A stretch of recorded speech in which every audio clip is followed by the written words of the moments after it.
नमस्कार, मैं अम्बी वर्मा और आप देख रहे हैं दैनिक समाचार। तो चलिए आगे बढ़ते हैं कुछ खास खबरों की ओर।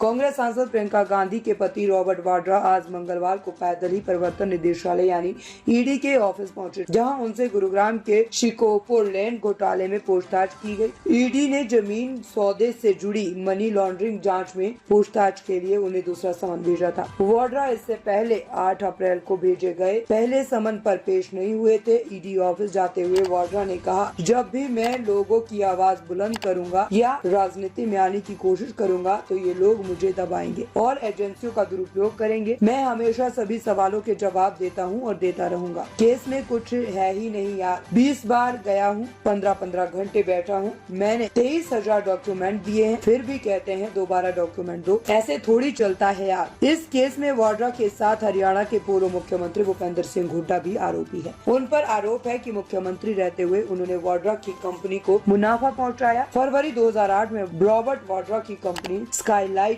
हॉस्पिटैलिटी ने ओंकारेश्वर प्रॉपर्टीज से गुरुग्राम के शिकोपुर गांव में 3.5 एकड़ जमीन 7.5 करोड़ रुपए में खरीदी थी। उसी साल तत्कालीन मुख्यमंत्री भूपेंद्र सिंह हुड्डा की अगुवाई वाली हरियाणा सरकार ने इस जमीन पर 2.7 एकड़ के लिए व्यावसायिक कॉलोनी विकसित करने का लाइसेंस दिया। इसके बाद कॉलोनी बनाने की जगह स्काईलाइट कंपनी ने इस जमीन को डीएलएफ को 58 करोड़ रुपए में बेच दिया, जिससे लगभग 50 करोड़ रुपए का मुनाफा हुआ। So what about the case exactly? 23,000 documents were submitted in 2019.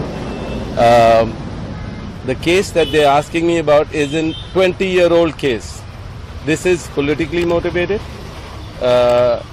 We abide by all rules and regulations when we do any kind of transactions, and this is definitely politically motivated, and they can ask me as many questions. All the answers are given, all documents are given, and this is it.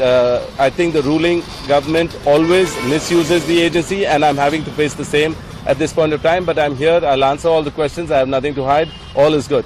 So, then they are asking